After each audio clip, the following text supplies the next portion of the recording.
Welcome back to Tips for Parents. This episode will be about dealing with misbehavior. It is important to remember that all children misbehave, and you must be able to deal with the situations appropriately and effectively. Parents should be able to determine how to respond by the child's age. 1-year-olds that bite can be told not to bite, but shouldn't be expected to understand their actions, and at this age, behavior can be best controlled by distraction. A 4-year-old is capable of understanding that biting is unacceptable. Then, parents should ask questions. Does the child understand that the behavior is wrong? Was the behavior intentional, or was it beyond the child's control? With children, of any age, misbehavior is sometimes unintentional. For example, a child may cry or whine if they are being forced to wait a long time for their food at a restaurant. This is a child's natural reaction to being hungry, not deliberately misbehaving, because the child does not have the patience like adults do. Unintentional misbehavior should go unpunished. When children deliberately do something that they know is wrong, some form of punishment may be necessary. Punishment acts as a negative reinforcement.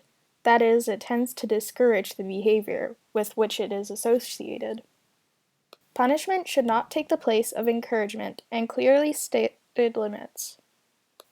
The first time a child breaks a rule, the parent or caregiver may choose to give a warning rather than a punishment.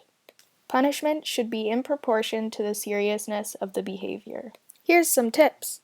The following are some useful techniques for dealing with misbehavior. They can be effective in many situations. Natural consequences.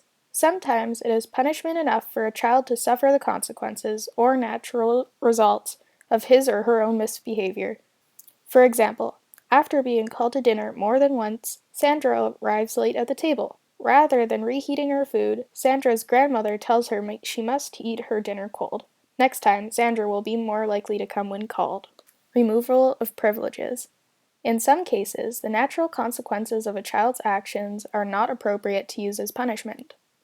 If a 5-year-old keeps running into the streets while playing, the natural consequences would be that the child gets hurt.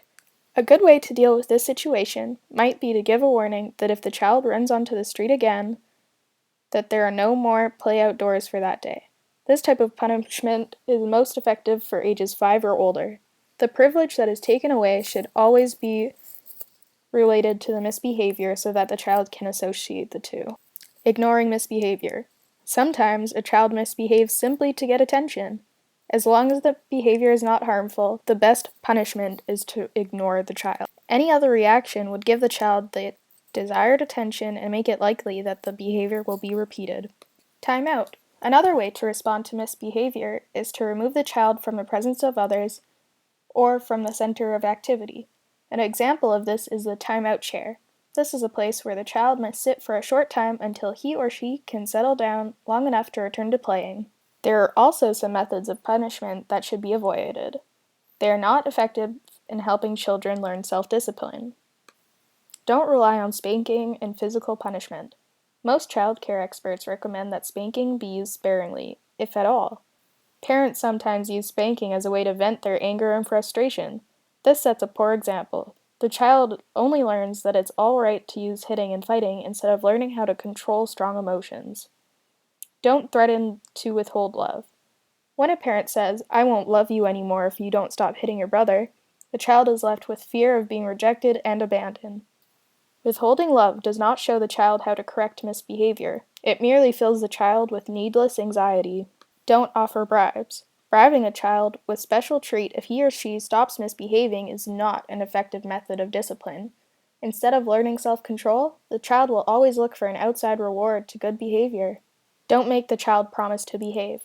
In the process of learning to control their behavior, children will naturally make mistakes. When a promise is made, the child may feel forced to lie about behavior rather than disappoint someone she loves.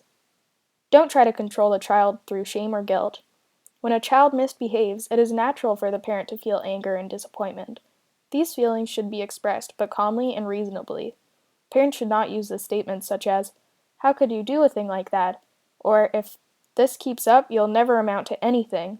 Similarly, parents should not ridicule the children's mistakes. The secret to guiding children's behavior is being consistent. Consistency helps children learn the limits of behavior.